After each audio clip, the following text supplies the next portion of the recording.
लक्ष करू बघा का, जे स्वतःच्या हिताच्या ठिकाणी जागा आहे त्याचे आई वडील धन्य आहेत, यात नवल नाही. अशा लेकरांचा आनंद जगाच्या मालकाला होतो. कुळी कन्या पुत्र तयाचा हरित वाटे देवा.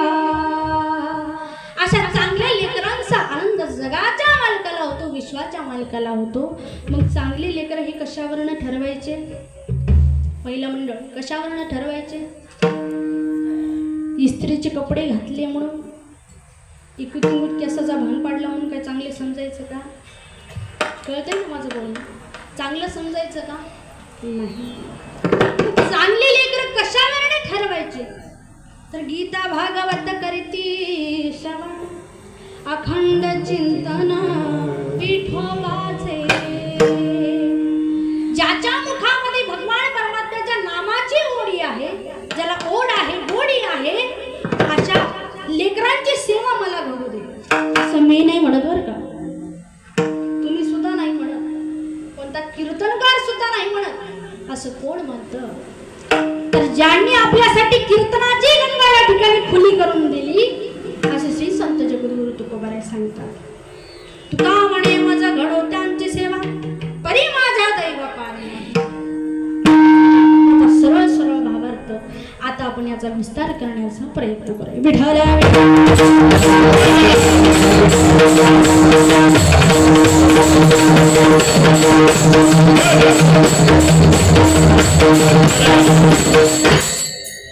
अभंगाचा विस्तार बघण्यापूर्वी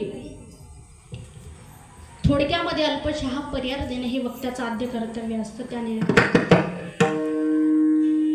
अखिल गुणनिधान करुणावरून आले रुक्मिणी प्राण संजीवन जगतुद्धार पंडित परमात्मा अलंकापुरी निवासी श्री संत ज्ञानेश्वर माऊली, नाथ बाबा नामदेवराय आदी करून सकल संतांच्या, महंतांच्या, एकनाथ महाराजांच्या आणि माझ्यावरती नितांत प्रेम ज्यांचं आहे, सदैव माझ्या डोक्यावरती ज्यांचा हात आहे, असे गुरुवर्य तानाजी बापू बोरकर यांच्या सेवेमध्ये, यांच्या आशीर्वादाने या ठिकाणी चातुर्मास एकनाथ महाराज चरित्र कथा या ठिकाणी चालू आहे.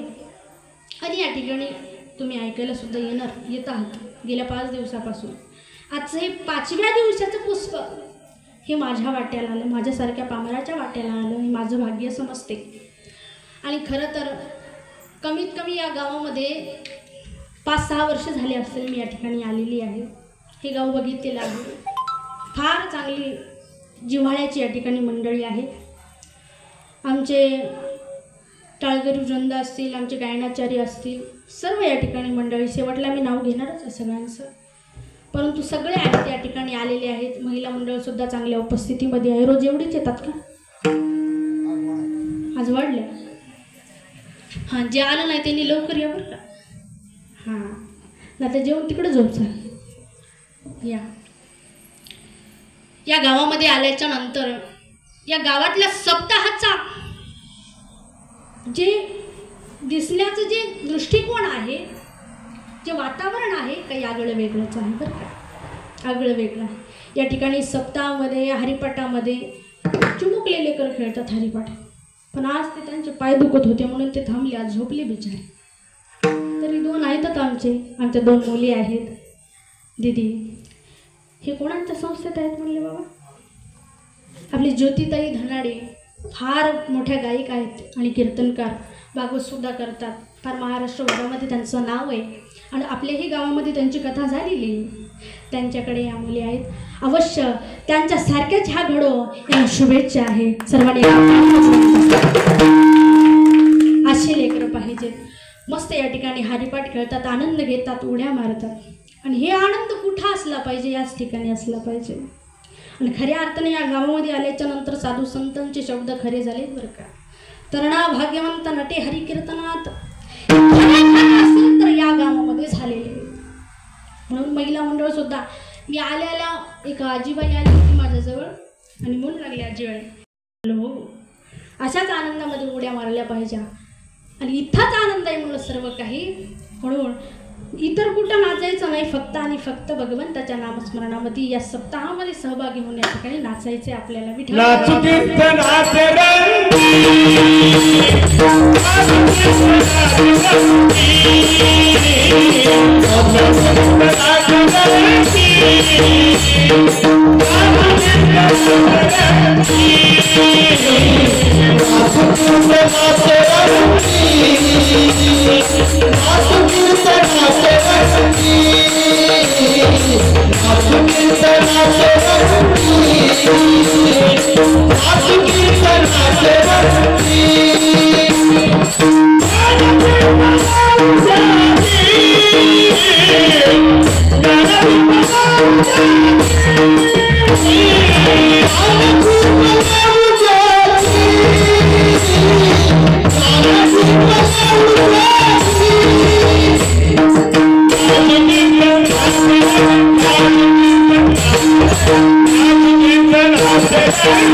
दीप लावून जाईल. एकदा सर्वांसाठी जोरदार टाळ्या वाजवा.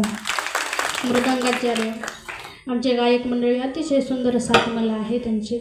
मग आनंद कुठे घ्यायचा, तर या ठिकाणी आनंद घ्यायचा आहे. तुम्ही पहा, उठल्यापासून झोपेपर्यंत एवढा ताण आहे आपल्याला, आपल्यासारख्याला एवढा ताण आहे, एवढा ताण आहे. लेकर काय ऐकत नाहीत, ऐकतात की नाही? धनी काही नीट कामाला जात नाही, कामाचा कंटाळा करतात का गावामध्ये? आपल्या मालक आहेत का नाही? का बिना मालकाच्या झाले का नाही? असो, आता कोणत्याच बाया बोलणं झाल्या म्हणल्यावर काय करा.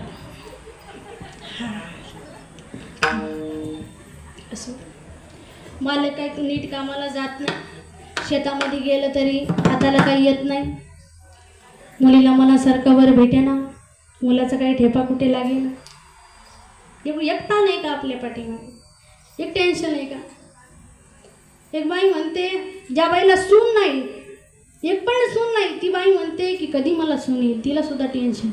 आणि ज्या बाईला 4 सून आहेत तिला पण टेन्शन, ते कधी माहेरी जाते, एवढं टेन्शन आहे. मग या टेन्शनला सुधारण्यासाठी, कमी करण्यासाठी या जगामध्ये कोणतीच गोळी नाही आहे. गोळी कोणतीच ट्रीटमेंट नाही आहे. एकच पर्याय आहे, ते म्हणजे अखंड हरिनाम सप्ताह. विठाला विठाल.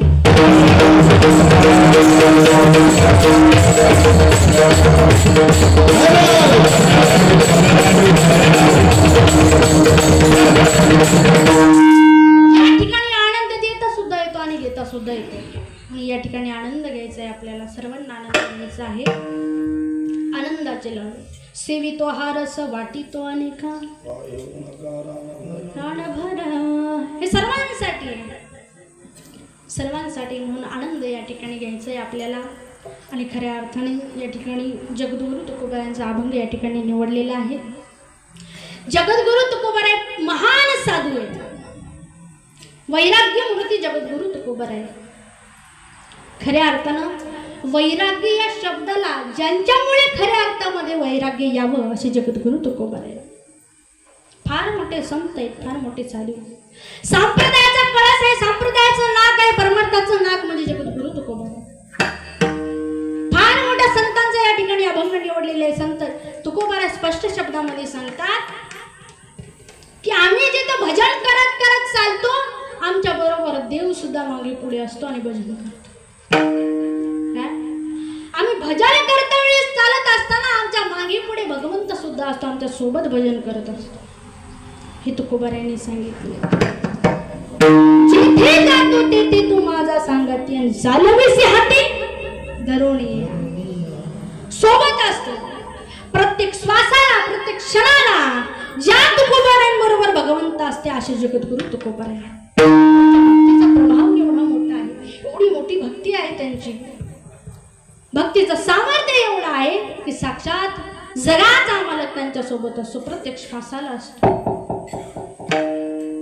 मग भगवंत त्यांच्या सोबत आहेत आणि भगवंत मागे पुढे असतात आमच्या सोबत भजन करताना. यात नवल नाही. ज्या वाटेनं तुकोबाराय चालतात ना ते वाट सुद्धा विठ्ठल विठ्ठल म्हणते. काय तुकोबाराय ज्या वाटेनं भजन करत चालतात ती वाट सुद्धा विठ्ठल विठ्ठल म्हणते. आपली इकडे वाट लागली तरी विठ्ठल विठ्ठल मुखातून निघत निघत का. जनाबाईच्या गौऱ्या विठ्ठल विठ्ठल म्हणतात, आपल्या गौऱ्या मुलीकडे गेला तरी विठ्ठल. आहे का माझं बोलणं कळतं? आहे का तोंडामध्ये विठ्ठल? मग म्हणा विठ्ठल विठाला विठाला.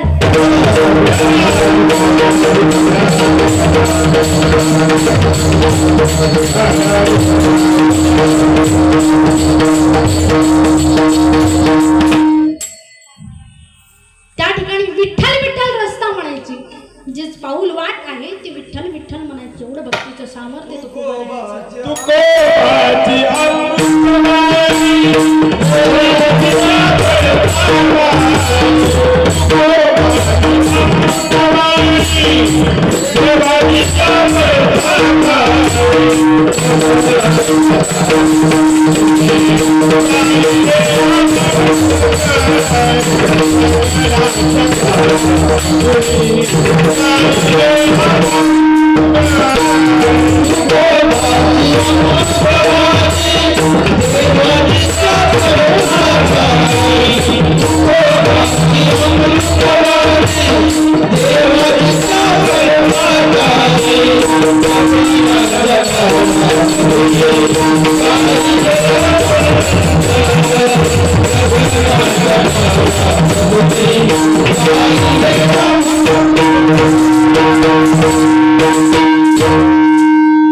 तुकोबाची अमृतवाणी देवाजीच्या पडता पाणी.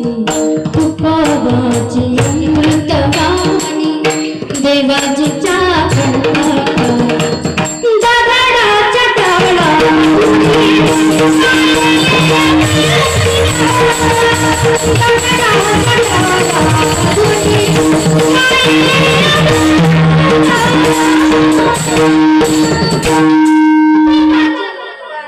देवाजीच्या पडता कानी आणि दगडाच्या टाळामध्ये गायल्या मंगला. ज्या तुकोबारायांचं एवढं भक्तीचं सामर्थ्य आहे, दगडाचे टाळ सुद्धा विठ्ठल विठ्ठल म्हणतात. एवढं सामर्थ्य आहे भक्तीचं, एवढी भक्ती संतांची श्रेष्ठ.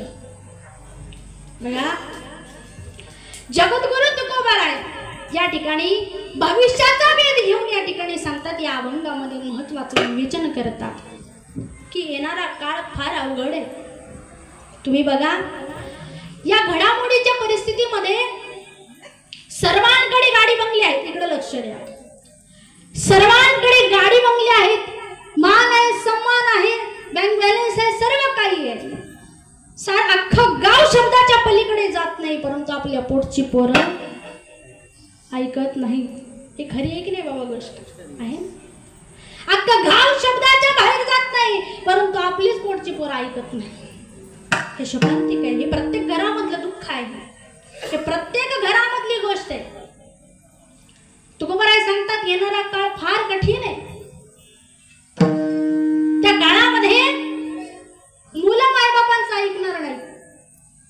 मुलं आपल्या मनासारखंच करणार, काहीच ऐकणार नाही. म्हातारे झाले तरी त्या ठिकाणी त्यांना समाधान मिळणार नाही. कुणाला? मायबापांना कुठल्याच प्रकारचं समाधान मिळणार नाही अशी परिस्थिती येणार आहे. हे कोणी सांगितलं? जगद्गुरु तुकोबारायांनी सांगितलं. आणि कधी सांगितलं तर 350 वर्षापूर्वी सांगितलं.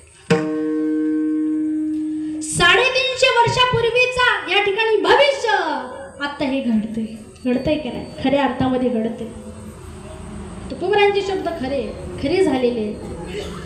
तुम्हाला सांगते जगद्गुरु तुकोबाराय त्रिकालदर्शी महात्मे. काय? त्रिकालदर्शी महात्मे. त्रिकालदर्शी म्हणजे ज्यांना भूत, भविष्य आणि वर्तमान या तिन्ही काळाचं ज्यांना ज्ञान आहे असे जगद्गुरु तुकोबाराय. असे तुकोबाराय ज्यांना सर्व गोष्टीचं ज्ञान आहे. वेदराग त्याच्याबद्दल किती बोलावं तेवढं कमी. साक्षात ज्या तुकोबारांचं नाव घेतलं तर यम थराथर कापतो. तुकोबार आहे. तुकाराम तुकाराम तुकाराम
बघा, ज्या तुकोबारांचं नाव घेतलं तरी यम थरथर कापतो असे जगद्गुरु तुकोबार आहे.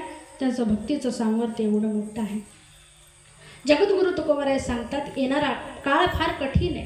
की तुम्हाला मी सांगितलं, हे कळण्यासाठी मी छोटंसं एक उदाहरण देते तुम्हाला. हे उदाहरण कळालं की मग तुम्हाला मला काय सांगायचं ते कळून जाईल. काशीच्या शेजारी एक गाव होतं, खेडेगाव होतं. लक्षपूर्वक ऐका बरं. काशीच्या शेजारी एक खेडेगाव होतं आणि त्या खेडेगावामध्ये 2 दाम्पत्य राहत होते, पती पत्नी. दोघे राहत होते. एवढे कष्ट करायचे. त्यांच्या डोक्यामध्ये एकच विचार की आपल्याला जगामध्ये वावरण्याचं ज्ञान नाहीये, जगामध्ये कसं बोलावं याचं ज्ञान नाहीये, आपण शिक्षण शिकलो नाहीये. मग आपण आपल्या जे वाटेला कष्ट आलेले आहेत ते आपल्या मुलाच्या वाटेला येऊ नये म्हणून त्यांनी एवढं कष्ट केलं. आणि कितीही तुम्ही कष्ट करून कमवा पैसे, मग त्या मुलाला जर संस्कारच दिले नाही तर मग ते पैसे कमवून कशात काय कामी येणार आहेत का? नाही येणार. एवढे कष्ट केले त्याच्यासाठी पैसे कमवून ठेवले, सर्व इस्टेट कमवून ठेवली. परंतु त्यांची त्या ठिकाणी घरामध्ये एवढी दरिद्री आली. कशामुळे? त्याच्या मुलामुळं. कशी काय आली? कारण तो मुलगा हाताच्या बाहेर निघून गेलता. म्हणजे रोज जुगाराच्या डाबावर बसायचा, मद्यपान करायचा, त्याचं रोजचं चालू होतं. मग एक तिचा नवरा म्हणला, अगं आता मुलगा आपल्या हातून गेला, रोज दारूच्या अड्ड्यावरती चालला, रोज त्या ठिकाणी जुगार खेळत आहे. आता आपण काही जरी केलं तरी हे आपलं काय ऐकणार नाही. आपली एकच चुकी झाली की आपण याच्यासाठी धन भरपूर कमावून ठेवलं, परंतु याला संस्कार दिले नाही. काय दिले नाही? संस्कार दिले नाही. तुम्ही बघा, मुलासाठी 100 हेक्टर जमीन कमवून ठेवा, त्यामध्ये तुम्ही संस्कारच देऊ नका. तुम्ही आहे तोपर्यंत ते 100 एकर 1 एकर जमीन एका वर्षी ते विकून खाली. अशी परिस्थिती या लेकरांची झालेली आहे, मुलांची झालेली आहे. अशी वृत्ती त्यांची झालेली आहे. कितीही कमवून ठेवा, खऱ्या अर्थानं तुम्ही जर त्यांना संस्कारच नाही दिले तर काही ती टिकू नाही शकणार. त्यांच्याकडून ही चुकी झाली. त्यांनी भरपूर काही कमवून ठेवलं परंतु संस्कारच दिले नाही. त्यांनी मान्य केलं, जाऊ द्या, आता हातामधून निघून गेलाय मुलगा. आता म्हातारपण आलं, दोघेही त्या ठिकाणी वृद्ध झाले आणि बिमार होता. कोण? म्हातारा. बिमार झाल्याच्या नंतर तो म्हणाला पत्नीला, सती अगं आता मी मरणाच्या दारावरती आलेले आहे, आता तू काय कर, मी मेल्याच्या नंतर आपल्या बाळूच्या हातून माझी अस्थी, जी मला जाळलेली अस्थी आहे, माझी हाडं आहे, ते बाजूच्या आपल्या काशीच्या गंगेमध्ये विसर्जित करायला सांग, जेणेकरून माझं चित्त, माझं मन त्या घाणेरड्या पोरामध्ये अडकू नये आणि माझ्या कमवलेल्या पैशामध्ये अडकू नये. म्हणून तू काय कर, एकच काम कर, माझी हाडं बाळूच्या हातून गंगेमध्ये विसर्जित करायला सांग. असं म्हणल्याच्या नंतर 8 दिवसाकडे ते ग्रहस्थ मरण पावला. मरण पावल्याच्या नंतर मग त्याच्या आईनं सांगितलं, बाळू तुझ्या वडिलांची एक इच्छा होती की त्यांची हाडं, त्यांची अस्थी तू गंगेच्या पाण्यामध्ये विसर्जित कर. फक्त एवढं काम कर माझं, परत केलं नाही तरी चालते, फक्त एवढं कर. ऐकले त्यानं, घेतली अस्थी, मोटरसायकल काढली आणि निघाला. त्याचं गाव काशीपासून अलीकडे 20 किलोमीटर होतं. 20 किलोमीटर अंतरावरती होतं. मोटरसायकलनं गेलं 10 किलोमीटर. 10 किलोमीटर गेल्याच्या नंतर तिथे मित्राचा फोन आला. म्हणे, बाळू कुठे आहेस रे? काशीला चाललं. अरे वा, लई देव देव करायला लागला म्हणे. कुठून देव उगवला म्हणे तुला दिवस? अरे 5,000चा डाव बसलेला आहे, तू जर जिंकलास तर राजा होशील असं सांगितलं. राजा होशील. बापाने गमावलेली सगळी इस्टेट तू गमावून टाकली, आता वेळ घालू नकोस, ये परत. मित्र म्हणाले. तो म्हणला, वडिलांची अस्थी गंगेमध्ये विसर्जित करायला चाललो. वडील गेले, कशाची अस्थी कशाची हाडं, ये वापस. हो, मित्र म्हणत होता, टाकून द्या ओढ्यामध्ये शेजारच्या. मग त्याने समोरून एक ओढा जात होता गंगेकडे. एका बाबाला विचारलं, बाबाजी हा ओढा कुठं जातो? बाबाजी म्हणाले, हा ओढा गंगेला जाऊन मिसळतो. घास्या म्हणल्याबरोबर त्याने काय केलं, ती अस्थी धरली आणि ओढ्यामध्ये टाकून दिली आणि गेलं ते खेळायला. कुठं? डावावरती खेळायला गेल्याच्या नंतर मग त्याच्या आईच्या स्वप्नामध्ये त्याचे वडील आले. ह्या ग, मला मुक्तीच भेटू शकत नाही, माझी हाडं त्या घाणेरड्या पोराने त्या गटारामध्ये टाकली, ओढ्यामध्ये टाकली, मला कधीच मुक्ती मिळणार नाही. पाय आपल्या लेकराला एकच काम सांगितलं होतं, तर मला शांती सुद्धा या ठिकाणी त्यानं मिळवून दिली नाही. बायको रडायला लागली, फार रडायला लागली. आता गंजीपत्त्याच्या डावावरून रात्रभर डाव चालू होता. सकाळी आल्याच्या नंतर आईने विचारलं, हे बाळू, तुला हाडं अस्थी ओढ्यामध्ये टाकायला सांगितली होती का? कुठे टाकली तू? बाळू म्हणे, आई कुठे टाकली? तू असं का विचारत आहेस? म्हणे, अरे मूर्खा, तू ओढ्यामध्ये अस्थी टाकली. तुला गंगेमध्ये टाकायला सांगितली, परंतु तू ओढ्यामध्ये अस्थी टाकली, त्या गटारामध्ये अस्थी टाकली. बरं आई, तुला कोणी सांगितलं? म्हणे तुझ्या वडिलांनी सांगितलं माझ्या स्वप्नात येऊ. म्हणे माझ्या बापाला तर काय अक्कलच नाही म्हणे. काय मुलगा, माझ्या बापाला काय अक्कलच नाही म्हणे. आई म्हणली, कसं काय रे बाबा? म्हणे 10 किलोमीटर इकडे येऊन तुला या ठिकाणी स्वप्नात येऊन सांगितलं की मला गटारामध्ये टाकलं, ओढ्यामध्ये टाकलं. मग 10 किलोमीटर पुढे गेल्याच्या नंतर तिथं गंगाच होती ना, मग तिथं जाऊन सांगितलं असतं की मी पोहोचलो. त्याला थोडं तरी दुःख व्हायला पाहिजे होतं? नाही. तिथे गेल्याच्या नंतर पोहोचलं म्हणून सांगितलं असतं, तुला किती आनंद झाला, किती झाला असता. माझ्या वडिलाला अक्कलच नाही म्हणे, अक्कल काढतात म्हणून संस्कार नावाची या ठिकाणी गोष्ट त्यांनी दिली नाही, म्हणून हे दिवस त्यांच्या मागे आले, त्याच्या वाट्याला. म्हणून जगामध्ये जगत असताना आपल्या मुलांबाळांवरती संस्कार देणं हे फार महत्वाचं आहे. हे जगद्गुरु तुकोबारायांनी 350 वर्षापूर्वी सांगितलेलं आहे की बाबांनो, मुलांवरती संस्कार टाक. काय सांगतात हे अभंगाच्या प्रथम चरणामध्ये सांगतात.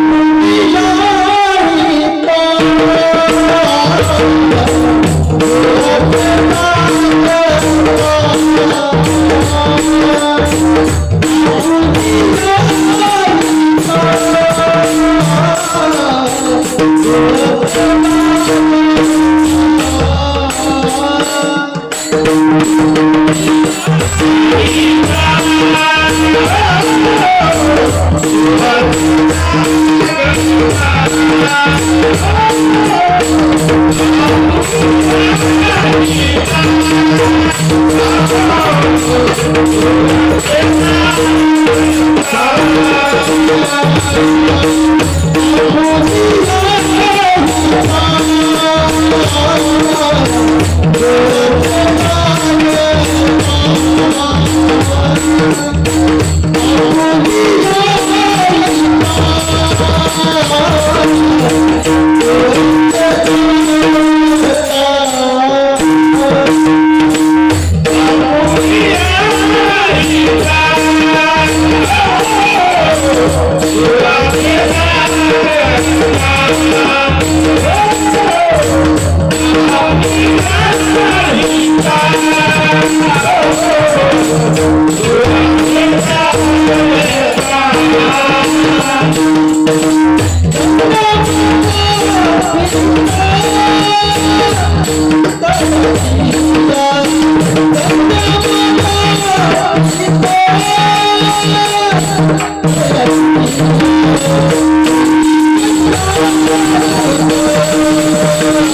धन्य माता पिता तयाची जो आपल्या स्वतःच्या हिताच्या ठिकाणी जागा आहे त्याचे आई वडील धन्य आहेत असे जगद्गुरु तुकोबाराय सांगतात.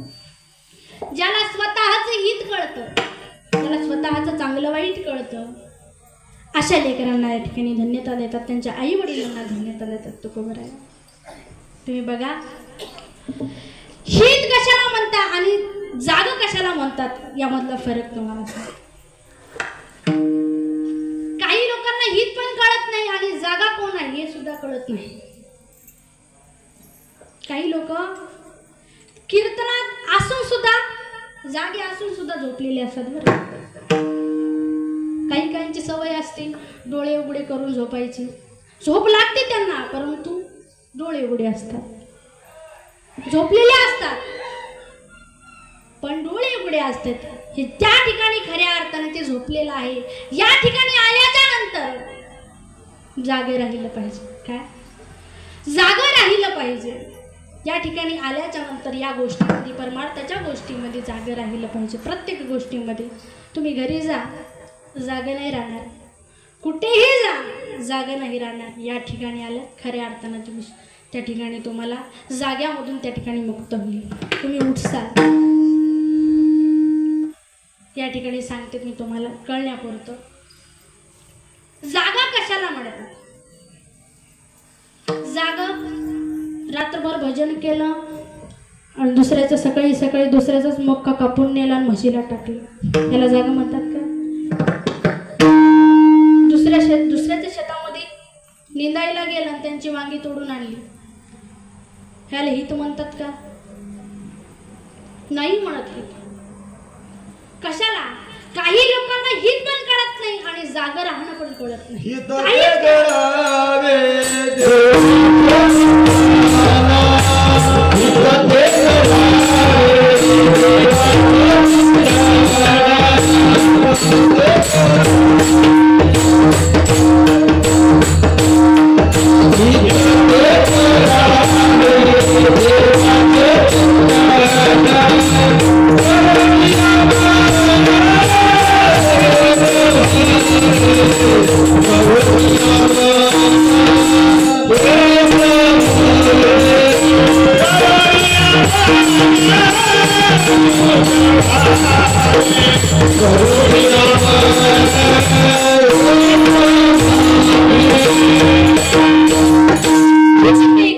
देवाचे चिंतन हित आपलं कशात आहे तर भगवंताच्या नामस्मरणामध्ये हित. हे कशाला म्हणतात? काही लोकांना हित कळत नाही. एका गावी माझं काल्याचं कीर्तन